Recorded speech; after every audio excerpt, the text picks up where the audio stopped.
ইসলামপুরে ওনাদের ভবিষ্যৎ যদি ইসলামপুরে চেয়ারম্যান হতে থাকতে হয় বা আগামী দিনে রাজনীতি টিকে থাকতে হয়, তাহলে ওনাদেরকে বিজেপি ছাড়া অন্য কোনো অপশন নেই।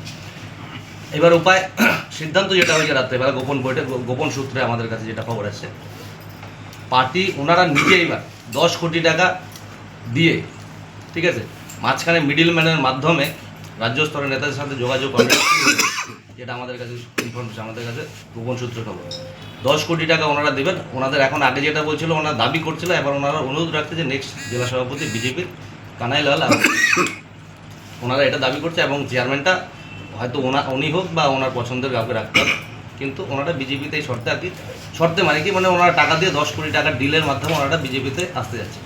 কিন্তু আমরা কিন্তু বিগত 25 বছরে এই কানাইলাল আগরওয়াল যিনি চেয়ারম্যান ছিলেন, আমরা ওনার কাজ, আজকে ইসলামপুর যে 25-30 বছর থেকে পৌরসভা, কিন্তু আমরা দেখেছি সবথেকে ব্যর্থ যদি পৌরসভা সেটা হচ্ছে ইসলামপুর পৌরসভা। আমরা যদি মাছ বাজারে যাই, সেই বৃষ্টির মধ্যে মাছ বাজারের ভেতরে কিন্তু আমাদের কিন্তু ছাতা নিয়ে বাজার করতে হয়, সেটা কিন্তু আমরা সকলেই জানি, ইসলামপুর সকল মানুষ। এবং জঞ্জালপূর্ণ একটা যদি পৌরসভা হয়, সেটা কিন্তু ইসলামপুর পৌরসভা। আর আপনাদের মাধ্যমে একটাই বার্তা আমরা দিতে যাচ্ছি যে 10 কোটি কেন টাকা দিয়ে আর এই ধরনের নেতাদেরকে বিজেপিতে নেওয়া হবে না, সেটা আমাদের রাজ্য নেতৃত্ব বলে দিয়েছে। এই ধরনের জঞ্জাল, তৃণমূলের কোনো জঞ্জালকে কিন্তু পার্টি কোনোভাবে এদের এন্ট্রি দেওয়া হবে না, সে যেই মাধ্যমে ওনারা যাক। আর আজকে ইসলামপুরে যদি আমরা সমস্ত বিষয় দেখি, আজকে একটু বৃষ্টি, এই যে বর্ষাকাল আসছে, বৃষ্টি হলে আমরা দেখতে পাই কি, মানে হাঁটু পর্যন্ত জল কিন্তু আমরা সব জায়গায় দেখতে পাই। মাছ বাজার বললাম, যে কোনো সবজি বাজার, আমাদের ক্যান্ডিডেটও বললো যে ওনার যে বিষয়গুলো, এবং ওনার যেটা বিগত দিনের যে রাজনৈতিক পরিসংখ্যান ছিল, উনি প্রথমে কংগ্রেস, তারপরে উনি নির্দল, তারপরে আবার তিনি সিপিএমের সমর্থনে কংগ্রেসের মাধ্যমে এমএলএ হলেন। বিধানসভাতে কিন্তু আমরা ওনাকে কখনো দেখতে পারিনি, কেননা উনি পাশ করে কিন্তু তৃণমূল জয়েন করতে, এবার উনি ওখানে গিয়ে উনি তৃণমূল না কংগ্রেস সেইটা নির্ধারিত করতে পারে 3 বছর, কিন্তু আমরা কিন্তু তাকে কিন্তু বিধানসভাতে ইসলামপুর নিয়ে কিন্তু আওয়াজ তুলতে দেখিনি। তারপরে উনি তৃণমূল হলেন, লোকসভাতে উনি দাঁড়ালেন, কীভাবে গোহার হারলেন সবাই দেখলো, নিজের ওয়ার্ডে সেই সময় 500 ভোটে উনি হেরেছিলেন।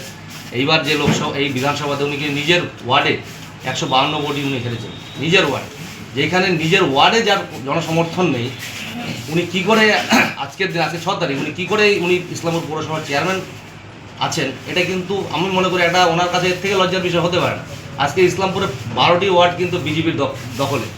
যদি আমি পৌরসভায় নিরিখে দেখি, 8836 ভোটে ইসলামপুর পৌরসভা বিজেপি লিড করেছে।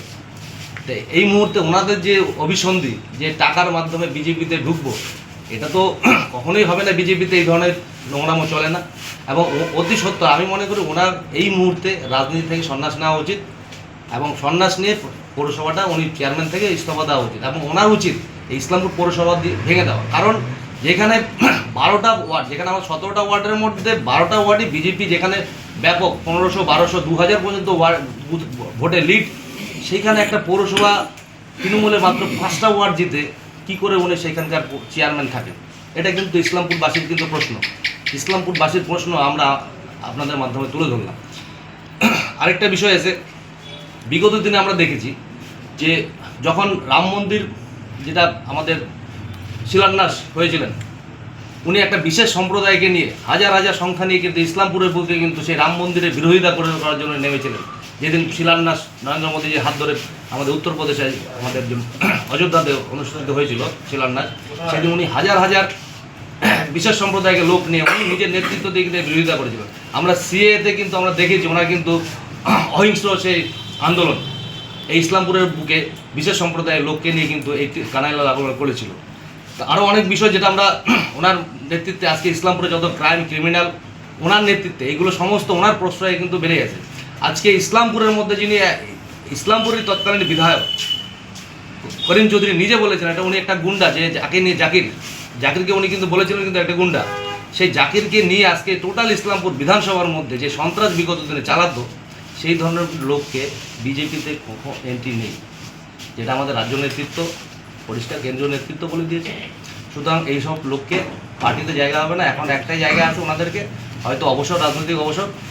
পরবর্তীতে বিজেপি ক্ষমতায় আসার পরে 29 তারিখে আমাদের সরকার গঠন হবে, এবং এই ধরনের দুর্নীতিবাদ যেই সকল চেয়ারম্যান বলি যা তৃণমূলের নেতা আছে, কারণ আপনারা দেখেছেন যেই দিনে আমাদের বিজেপি সরকার আমাদের গঠন প্রায় আমাদের যখন 207-এ আমাদের সংখ্যা দেখাচ্ছিল, তখনই কিন্তু যত দপ্তর কিন্তু প্রত্যেকটা দপ্তরে কিন্তু সেন্ট্রাল ফোর্স দিয়ে কিন্তু ঘিরে দেওয়া হয়েছিল। এবং বলা হচ্ছিল যেন যে কোনো ফাইল যেন সেখান থেকে যেন চুরি করতে না পারে। এবার ইসলামপুর পৌরসভাতে কিন্তু তাই হবে। আমরা ইসলামপুর পৌরসভায় বিগত দিনে দেখেছি তৃণমূলের যত কাউন্সিলর প্রধানমন্ত্রী আবাস যোজনা নিয়ে যা দুর্নীতি এরা করেছে, যাদের প্রাপ্য তারা প্রধানমন্ত্রী আবাস যোজনার ঘর পায়নি, যারা মানে যাদের অলরেডি ঘর করা ছিল সেই সব ব্যক্তিদেরকে কিন্তু ঘর দেওয়া হয়েছে, এবং যাদেরকে ঘর দেওয়া হয়েছে তাদের কাছ থেকে 25 থেকে 25,000 টাকা করে কিন্তু কাটমানি নেওয়া হয়েছে। ঠিক আছে, আমাদের কাছে এখন অনেকেই আসছেন, ওনারা বলছেন আমরা লিখিত কমপ্লেন করবো, আমরা অবশ্যই লিখিত কমপ্লেন করবো, তার টাকা তুলে দেওয়ার ব্যবস্থাটা আমরা করবো। আমরা সেই যে তৃণমূলের কাউন্সিলররা যারা কাটমানি নিয়েছেন সেই তুলে দেওয়ার ব্যবস্থা করব। এবং তার সাথে সাথে বলে রাখি, ইসলামপুরে যে ভাইস চেয়ারম্যান বর্তমানে যে আমাদের জ্যোতি দত্ত মহাশয়, যিনি বর্তমানে 16 নম্বর ওয়ার্ডের কাউন্সিলর এবং বিগত দিনে 17 নম্বর ওয়ার্ডের কাউন্সিলর ছিলেন, ওনার কিছু ঘোটালা আমি আপনাদেরকে সামনে তুলে ধরছি। বিগত 20 থেকে 25 বছর ধরে উনি এই 17 নম্বর ওয়ার্ডে আর 16 নম্বর ওয়ার্ডের কাউন্সিলর। আমার কাছে আজকে একটা তথ্য আসছে, উনি প্রধানমন্ত্রী আবাস যোজনা মানে যার কোনো জায়গা নেই, মানে কোনো প্রপার্টি নেই, সেই ব্যক্তিকে কিন্তু উনি প্রধানমন্ত্রী আবাস যোজনার নামে কিন্তু টাকা অ্যালার্ট হয়েছে, ব্যাংকে টাকা ঢুকছে, মানে ওই টাকা উনি ওই লোকের নামে উঠিয়ে কিন্তু নিজে হজম করেছে। আমি নামও বলে দিচ্ছি, রাজকুমার দাস, সেই ব্যক্তি 17 নম্বর ওয়ার্ডের বাড়ি। ওনার নিজের ভাগনা নাম হচ্ছে উত্তম দাস, সেই এক ব্যক্তি ওনার নামে 2খানা প্রধানমন্ত্রী আবাস যোজনা নামে না মানে ওনার জায়গাতে 2খানা প্রধানমন্ত্রী আবাস যোজনার ঘর হয়েছে একই ব্যক্তির নামে। 2 জায়গাতে কিন্তু ওনার 2টা জায়গাতে জায়গা আছে, এবং আমি জায়গা নম্বর হিসেবে বলে দিচ্ছি, চোপড়াঝাড় মৌজা 5121 দাগ, সেই দাগের মধ্যে 4.5 কাঠা প্রপার্টি জায়গার উপরে সেইখানে প্রধানমন্ত্রী আবাস যোজনার ঘর সেই ব্যক্তির নামে উত্তম দাসের নামে সেখানে হয়েছে, মানে যেটা হচ্ছে জ্যোতি দত্তের ভাগনা। এবং বিভিন্নভাবে উনি মন্দিরের নাম করে, জ্যোতি দত্ত মহাশয় মন্দিরের নাম করে লক্ষ লক্ষ টাকা যারা বাড়ির জায়গা কিনতে তাদের কাছ থেকে কিন্তু মানে সেটা কাটমানি হিসাবে নেওয়া হয়েছে। দুর্গা মন্দিরের নাম করে উনি এই কাজগুলো করেছেন। এবং আপনাদের কাছে আরেকটা তথ্য আমি দিয়ে রাখি, এমন কিছু কিছু নেতা আছে আমাদের ইসলামপুরের মধ্যে, 4তলা বিল্ডিং, সেটা প্রধানমন্ত্রী আবাস যোজনার ঘর আছে সেখানে, সেটা সমস্ত দায় কানাইলাল আগরওয়ালকে নিতে হবে। এবং আমরা ক্ষমতায় আসার পর এবং পৌরসভাতে ঢুকে এই সমস্ত তদন্ত হবে, এবং এই ধরনের দুর্নীতিগ্রস্ত যারা ইসলামপুরকে চালাচ্ছেন তাদের কিন্তু আগামী ওনারা যেটা বিজেপিতে যাচ্ছেন তাদের কিন্তু আগামীতে জায়গা যেটা হবে সেটা হচ্ছে ইসলামপুর, যেটা হচ্ছে জেল। এবং আমরা বলেছি আমাদের সরকার গঠনের পরেই দ্বিতীয়ত্বর নামে যেটা বললাম প্রধানমন্ত্রী আবাস যোজনার নামে যে দুর্নীতিগুলো করেছে, আমি সঞ্জীব ভাওয়াল 17 নম্বর ওয়ার্ডের বাসিন্দা, আমি ওনার নামে ফার্স্ট FIR করবো থানাতে সরকার গঠন করে। এবং সমস্ত এভিডেন্স আমার কাছে আছে। ওনার নিজের ভাগনাকে ইন্দিরা আবাস যোজনার ইন্দিরা আবাস যোজনার ঘর ছিল, সেই ইন্দিরা আবাস যোজনার ঘর ভেঙে সেইখানে প্রধানমন্ত্রী আবাস যোজনার ঘর হয়েছে। মানে ইন্দিরা আবাস যোজনা মানুষকে ঘর পাচ্ছে না, সেই ইন্দিরা আবাস যোজনার ঘরটা ভেঙে দিয়ে সেই জায়গাতে উনি নিজের ভাগনাকে প্রধানমন্ত্রী আবাস যোজনার ঘর দিয়েছে। এবং সেই ওই ভাগনার নামে আরেক জায়গায় প্রপার্টি, সেইখানে প্রধানমন্ত্রী আবাস যোজনার নামে ঘর হয়েছে। ঠিক আছে, সমস্ত তথ্য এভিডেন্স এবং প্রমাণ আমার কাছে আছে। সরকার গঠন 9 তারিখ হচ্ছে, এবং 9 তারিখের পরে আমরা পৌরসভাতে অভিযান করব, এবং আমরা খুব তাড়াতাড়ি ওই ভাইস চেয়ারম্যান জ্যোতি দত্তর বিরুদ্ধে আমরা FIR করব। এবং তার সাথে সাথে বলে এই সমস্ত দুর্নীতির মাস্টার মাইন্ডে যে কানাইলাল আগরওয়াল, এবং তার বিরুদ্ধে আমাদের কিন্তু পরবর্তী স্টেপ শুরু হচ্ছে। বলছি, একটা গোপন বৈঠকের কথা বললেন, সেই গোপন বৈঠকের কি এভিডেন্স আপনাদের কাছে রয়েছে? সব আছে আমাদের।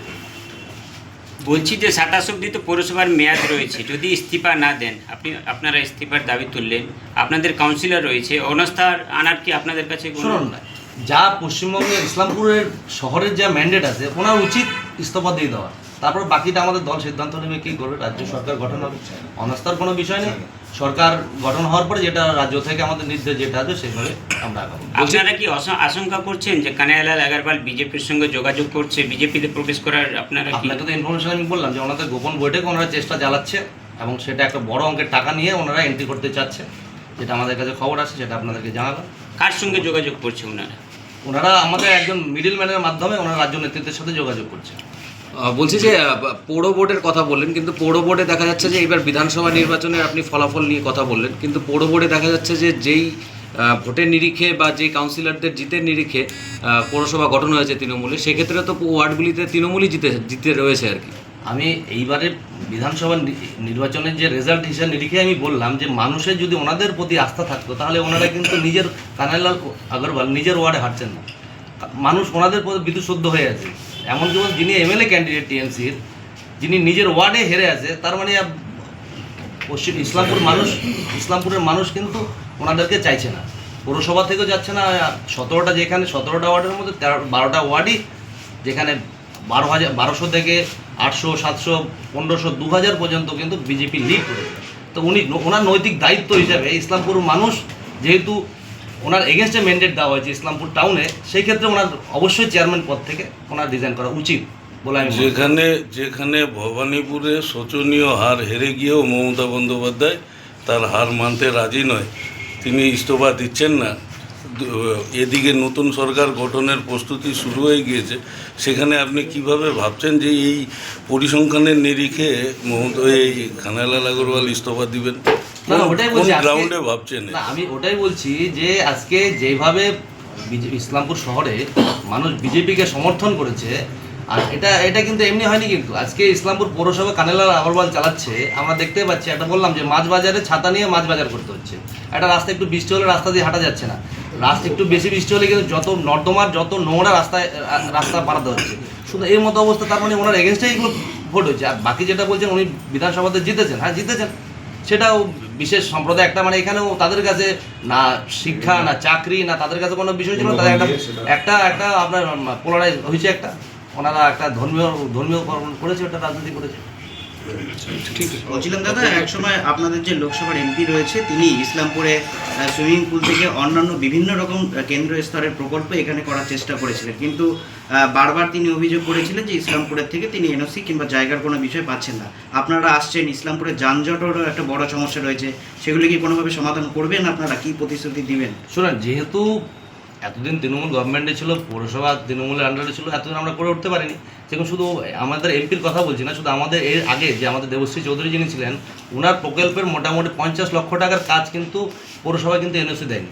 তার মধ্যে 17 নম্বর ওয়ার্ডে কমিউনিটি হলের জন্য 20 লক্ষ টাকা স্যাংশন হয়েছে, সেটারও কিন্তু এনওসি কিন্তু এখন ওয়ার্ডে যেমন জিম সেন্টার আছে, আমাদের কমিউনিটি আপনার টয়লেট, এইসব বিষয় নিয়ে টোটাল 50 লক্ষ টাকা দেবশ্রী চৌধুরীর আমলের এমপি লেটের টাকা কিন্তু আমরা এখনো পর্যন্ত কাজ শুরু করাতে পারিনি, একমাত্র এদের বিরোধিতার জন্য। বিষয় তো ক্লিয়ার হয়ে গেছে। দুটো তিনটে বিষয়। প্রথম হচ্ছে পৌরসভার যিনি চেয়ারম্যান তার উপরে মানুষের আস্থা নেই। বিগত লোকসভা নির্বাচনেও মানুষ এখানে তার উপরে আস্থা রাখেনি। পৌরসভার মানুষ ভারতীয় জনতা পার্টিকে ভোট দিয়েছে। এবারে বিগত যেই নির্বাচন, সবে যে নির্বাচন হয়েছে বিধানসভা নির্বাচনে, এখানেও ভারতীয় জনতা পার্টি 9000-এর কাছাকাছি ভোটে আমরা এই পৌরসভাতে লিড রয়েছে। 12টার উপরে ওয়ার্ডে আমরা লিড। এখন আপনারা অনেকে বলতে পারেন যে পৌরসভাতে তো উনি জিতেছে। পৌরসভাতে উনি জেতেনি। পৌরসভাতে উনি ছাপ্পা ভোট মেরে, আমরা জানি মানিক দত্তকে কীভাবে বের করে দিয়েছিল। আমাদের অনেক লোকে মানিক দত্তকে বাঁচিয়ে রেখেছিল জন্য সেই মানিক দত্ত আজকে আবার টিএমসিতে যোগদান করতে আর পেরেছে। সাহেব পৌরসভাতে ভোট হয়নি, ছাপ্পা ভোট হয়েছে তৃণমূলের চটিচাটা পুলিশের আর সেখানকার অফিসারদের দৌলতে উনি এই বিগত পৌরসভা নির্বাচনে অন্তত সরকারে ছিলেন, এই ক্ষমতায় আছেন। এবারে আগামীতে যখন নির্বাচন হবে দেখবেন পৌরসভা আমরা জিতব। দ্বিতীয় পয়েন্ট হচ্ছে ভোটের আগে, রেজাল্টের আগে, ভোটের পরে রেজাল্টের আগে ওনারা কয়েকজন বিধায়ক মিলে আমাদের দলে যোগ দেওয়ার জন্য, আমাদের দলকে ব্ল্যাকমেল করার জন্য, যেটা এর আগেই বলল যে তারা আমাদের দলের কাছে একটা বড় অঙ্কের টাকা ডিমান্ড করেছে। যখন 4 তারিখে রেজাল্টটা উল্টা হয়েছে, ডিমান্ডটা উল্টা দিকে হয়েছে, এখন ভারতীয় জনতা পার্টিকে 10 লক্ষ টাকা দিয়ে তিনি বিজেপিতে ঢোকার চেষ্টা করছে, 10 কোটি টাকা দিয়ে। এই যে দুটো তিনটে বিষয়, সেটা আমরা জানি। আমরা জানা সত্ত্বেও সেই বিষয়গুলো আপনাদের মাধ্যমে সাধারণ ভারতীয় জনতা পার্টিতে যারা ভোট দিয়েছে, যারা ভারতীয় জনতা পার্টির নীতি আদর্শে বিশ্বাস করে, যারা এই সমস্ত দুর্নীতিগ্রস্ত চোর ছাত্রদেরকে বিজেপিতে চায় না, তাদেরকে জানান দেওয়ার জন্য আজকে মূলত এই প্রেসকে ডাকা, আপনাদেরকে ডাকা, আপনাদের মাধ্যমে এই বিষয়টা তাদেরকে জানানো। এটাই আজকে মূলত কোন কোন বিষয়। বিধায়ক তারা বৈঠক করেছিলেন? কোন কোন বিধায়ক? আশেপাশের 4টা বিধায়ক আমাদের কাছে যেটুকু খবর আছে তারা যোগাযোগ করেছেন।